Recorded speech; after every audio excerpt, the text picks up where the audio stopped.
Assalamualaikum warahmatullahi wabarakatuh. Selamat pagi pemirsa. Hari ini kita Min 7 Pesisir Selatan mendapat kunjungan dari tim kesehatan kanker Indonesia, yang mana tim ini nanti pemirsa akan memberikan sosialisasi bagaimana cara mengatasi dan pencegahan dari penyakit kanker. Untuk itu pemirsa, bagaimana keasikan mereka di luar, mari kita intip kegiatannya pemirsa.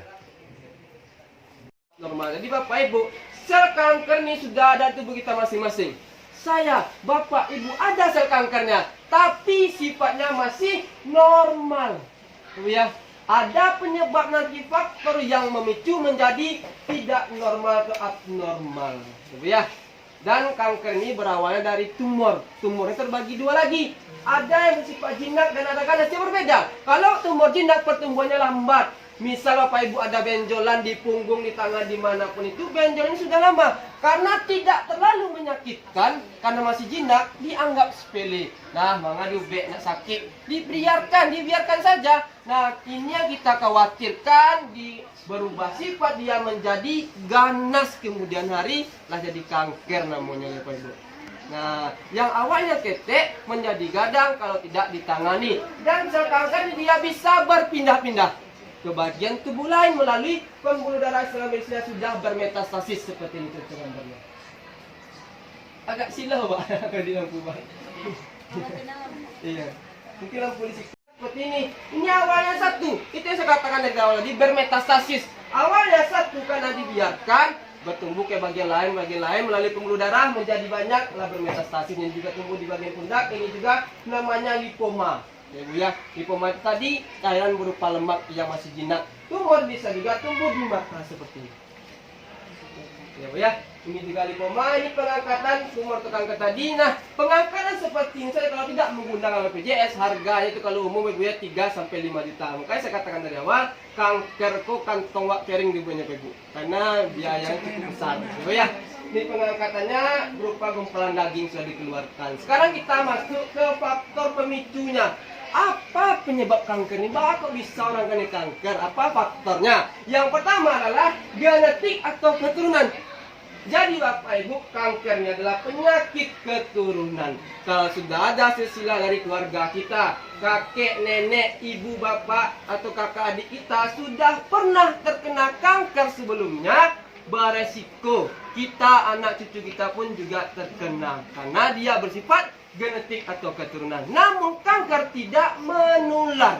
Dibedakan Ibu ya, kanker tidak menular. Jangan ada dari masyarakat kita yang kena kanker lalu kita mengatakan, ya laki-laki kayak ibu tuh ke memindah. Nah, kanker tidak menular atau memindah, hanya penyakit keturunan. Ya Bu ya, ya Pak. Nah, di keluarga kita bersih, tidak ada yang kena kanker contohnya.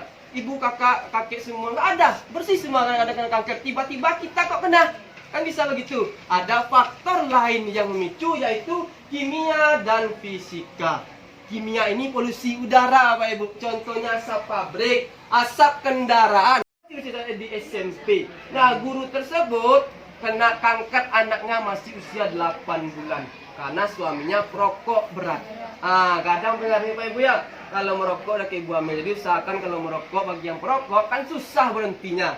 Nah, setidaknya mengurangi efek ke keluarga kita merokok sama makan di luar rumah gitu. Nah, selanjutnya adalah fisika. Fisika ini suatu gelombang elektromagnetik yang dihasilkan oleh radiasi dari apa? Benda-benda canggih. Contoh yang kita pegang setiap hari 24 jam malah HP. Ya Bu ya. Nah, Bapak Ibu punya HP semuanya? Punya. Iyalah, zaman sekarang ya Bu ya. Zaman teknologi sekolah saja kadang online. Nah, bagi Bapak Ibu yang punya HP, biasanya kalau menelpon Ibu ya, mungkin kasihnya begini, menelpon keluarga, anak, saudara, istri dimanapun itu, menelponnya sudah 30 menit nih, ya Bu ya. HP kalau terasa panas, tapi karena obrolan kita belum selesai, biasanya Bapak Ibu tetap melanjutkan menelpon, apa langsung dimatikan?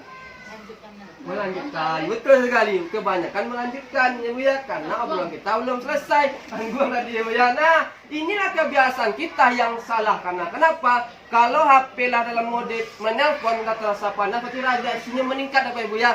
Radiasi meningkat, HP langsung ditempelkan ke bagian kepala, beresiko kena kanker pada otak. Makanya sudah dianjurkan sekarang kalau menelpon lama pakai headset atau di loudspeaker. Di HP ko jam belakang di kantong celana bagi laki-laki usahakan di tas di tempat lain. Nah, bagi perempuan beresiko kena miom kanker hati dan kanker kista. Ya Bu ya, HP ko letakkan di tas. Kalau apa kan ada di samping tempat tas samping usahakan di situ. Karena radiasi itu berbahaya. Yang terakhir adalah menaruh HP di mana setiap malamnya di sebelah kepala. Ibu ya, awak main HP kalau lu main HP juga dulu. Nah, biar kalau HP sebelah. Jadi HP kok radiasi kola 24 jam terpapar di tubuh kita. Khususnya di Indonesia paling banyak masyarakat sudah disurvei, ya, paling banyak masyarakat yang menggunakan HP itu di Indonesia. Ya Bu ya, nak penggunaan HP kemudian sekarang sudah siap masih juga main sosmed apa itu penggunaan HP Indonesia paling tinggi di dunia. Nah, yang ketiga adalah makanan, minuman atau mengandung zat karsinogen. Contohnya di sini formalin. Kira-kira guna formalin apa Bapak Ibu? Mengawetkan apa? Iya, mayat kesenazah bukan makanan ya. Mayat kesenazah itu yang salah penggunaan. Ada oknum yang jahil digunakannya ke makanan. Yang kita jumpa di pasaran kemana? Ke ikan, iya ke bawang, ke ayam, ke tahu, ya. Sudah banyak penyalahgunaan pengawet. Yang kedua itu borak. Borak ini zat pengenyal paling sering dijumpai di makanan seperti bakso atau sosis. Ya, yang ketiga pewarna atau pemanis buatan. Yang keempat yang paling banyak Bapak Ibu gunakan setiap hari penyedap rasa. Semua merek sama Ibu ya, apapun mereknya tetap penyedap rasa, namanya mengandung micin atau MSG tadi. Selanjutnya adalah cara pengelolaan dan penyajian makanan. Salah saya ingin bertanya lagi kepada Bapak Ibu. Bapak Ibu di rumahnya masak nasinya menggunakan apa? Magicom masih ada pakai tungku dah Ibu. Ya. Nah, Magicom ini nggak salah. Yang salah terkadang kita cara menggunakannya. Bapak Ibu menggunakan Magicom di rumah, dicolokkan 24 jam apa tidak? Ada yang tidak, ada yang iya. Bagi yang tidak, nah bagi yang iya ini pernah nggak menemukan nasinya ada perubahan warna? Ya betul, kekuningan. Tapi Bu belum basi, belum berbau, kekuningan saja. Masih Bapak Ibu konsumsi apa langsung dibuang? Kekuningan dibuang, kasihkan ke ternak. Kalau memang rasanya dibuang mubazir, tipsnya masak secukupnya saja. Masak pagi sampai sore, jam dari pagi sampai pagi ya Bu ya. Nanti nasi kelah perubahan warna. Jadi 12 jam paling lama di Magicom ini. Bisa Ibu? Nah, ini kita Ibu biasanya Bu ya. Nah, yang kedua, penggunaan minyak goreng atau minyak jelantah yang melebihi 3 kali pemakaian. Nah, mungkin jarang terjadi pada ibu rumah tangga. Mohon maaf sebelumnya, bukan menjelekkan suatu profesi ya Bu ya. Ini paling sering kita lihat pada penjual goreng-gorengan. Iya, minyak muda hitam masih disimpan, masih digunakan, bisa memicu kolesterol darah tinggi, kanker hati dan usus juga nantinya. Inilah Bapak Ibu, faktor pemicu kanker tubuh manusia 70% dari mana? Makanan. Ibu lihat, makanya banyak orang awakko kan yang kanker dimakan orang awakko itu santan-santan, yang minyak-minyak Ibu ya. Nah, makanya khususnya di Sumatera Barat angka kanker sekarang meningkat. Ini macam-macam kanker. Jadi kanker ini Bapak Ibu bisa menyerang siapa saja, nggak pandang bulu. Anak kecil, orang dewasa, orang tua, orang miskin, orang kaya, penjabat, artis pun bisa kena kanker. Karena sel kanker sudah ada di tubuh kita masing-masing. Makanya kanker nggak pandang bulu. Sekarang kita masuk ke materi yang pertama, kanker prostat. Tadi itu pengenalannya. Sekarang kita materi yang pertama, kanker prostat. Nah, laki-laki yang bagaimana yang paling berisiko kanker prostat? Yang pertama yaitu laki-laki yang paling banyak penderitaannya di atas usia 40 tahun. Tapi tidak menutup kemungkinan di bawah 40 juga terkena. Tapi paling banyak dari 40 tahun. Apa-apa lewat 40 Pak. Kita lewat 40 semuanya Pak. Salah. Artinya usia menuju tubuh mulai menurun ya. Yang kedua yaitu laki-laki berkulit hitam.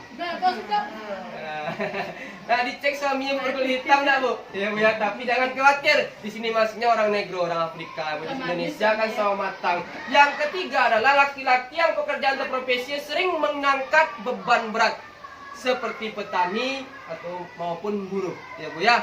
Nah, itu selain bisa kena prostat juga bisa kena hernia. Hernia, Bu ya. Nah, makanya dianjurkan bagi atlet binaragawan yang suka mengangkat beban berat, pasti pinggang atau perutnya diikat. Bu ya.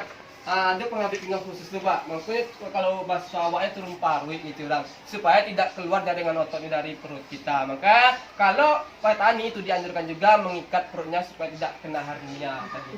Yang keempat adalah laki-laki yang pekerjaannya atau profesi sering menuntut duduk lama.